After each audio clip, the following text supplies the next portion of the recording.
Students, the fourth Mysore War was fought between in 1798.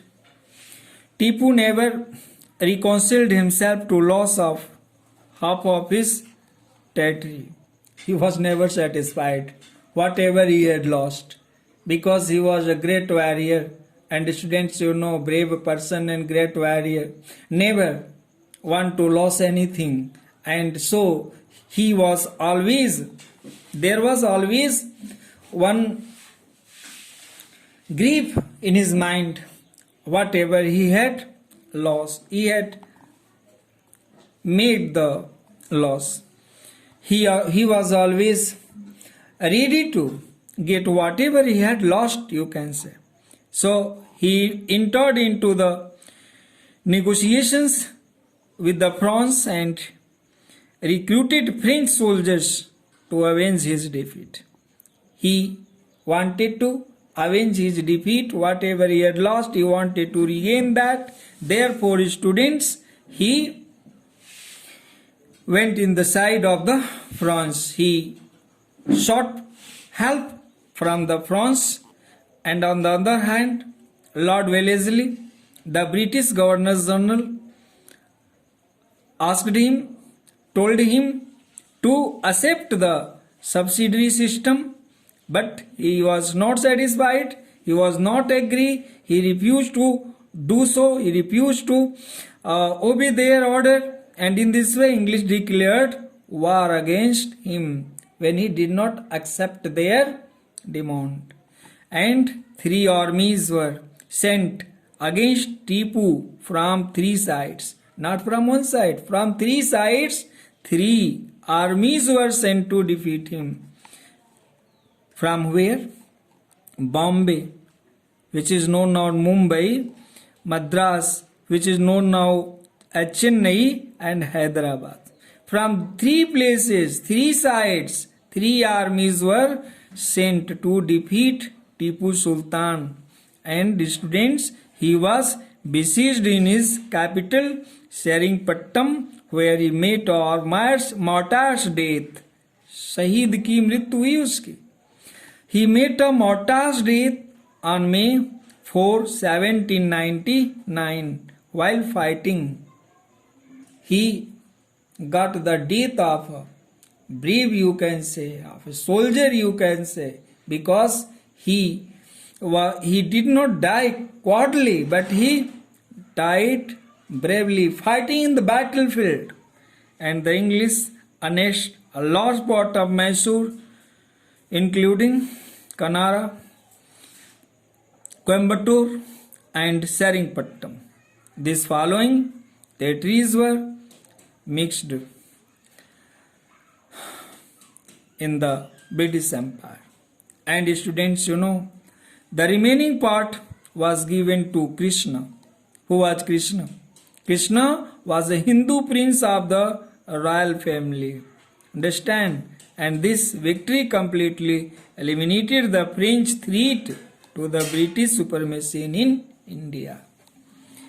After that, students, there starts the struggle with the Marathas.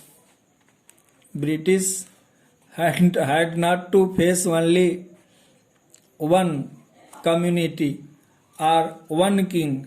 They had to face many kings, many persons to get their supreme power in India.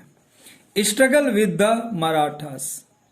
British had to also involved in the struggle with the Marathas. The first Maratha war. Students, the first Maratha war was held in 1775 to 82. It was fought between Marathas and the English under the Governor Generalship of Warren Hastings 1772 and 85. At that time he was the Governor General of India. The English clashed with the Marathas for the first time in 1775, and after the death of 4th Peshwa his younger brother Narayan Rao became the Peshwa. Peshwa is the rank, Prime Minister, you can say. Understand, students? Peshwa's rank at that time, it was at the Marathas, it was known as Prime Minister, Pradhan Mantri. Clear? That was the title. But his uncle Raghova got him killed and seized the throne. And students, the Maratha chiefs under the leadership of Nana Fadnavis deposed him and placed Madhav Rao II. Madhav Rao II was the son of Narayan Rao on the throne. Understand? And English supported Raghova and the first Maratha war began. In this way, all the Maratha chiefs were united under the Peshwa and they defeated the British forces and which was sent from Bombay, now Mumbai. And in this way, this was the dark hour for the British power in India. This was dark age, you can say. And Warren Hastings, however, sent two armies to defeat the Peshwa to Maratha and from Bengal, and the English captured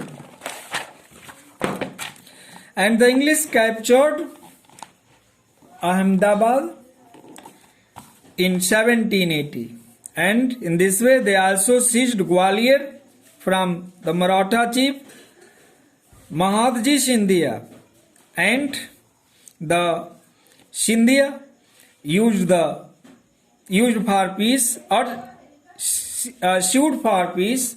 He urged for peace, you can say. He requested for peace, and consequently the war was concluded in 1782 by the Treaty of Salbai.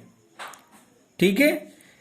It means you can say that the Treaty of Salbai took place in 1782, and in this way the English they accepted the Madhav Rao II as the Peshwa, and Raghova was given a pension of 3 lakh rupees a year. This was also a compromise made between Raghova and other Maratha Peshwa. In this way, students, the English were able to save their prestige in India. And in this way, Nana Fadnavis was an able Maratha leader, and he maintained the unity among the Maratha chiefs. He did not like that Maratha must be scattered on the personal conflict. Therefore, he tried to maintain the unity among the Maratha chiefs and keep the Maratha confederacy intact. And students, there broke out a civil war among the Maratha chiefs after his death in 1800, and each chief wanted to bring the Peshwa under his influence, because this is the mentality of every person, that the ruler should be of his own side. And this way each chief they wanted to bring the Peshwa under his own influence, because they did not like the other influence. So Jaswant Rao Holkar attacked and defeated the combined forces of the Peshwa and Scindia and drove Peshwa Baji Rao II out of Pune. In this way, in 1802, Baji Rao rushed into the arms of the English and it concluded the Treaty of Basin with them. In this way, students, he also accepted the subsidiary alliance or subsidiary system or alliance, you can say, of Lord Wellesley, and he also accepted the suzerainty of the English. He also accepted the leadership of the English, you can say. and the head of the Marathas thus came under the control of the English. This was the real event. Understand? So, remaining students, the second Maratha war I'll discuss in my next video. Clear? Thank you.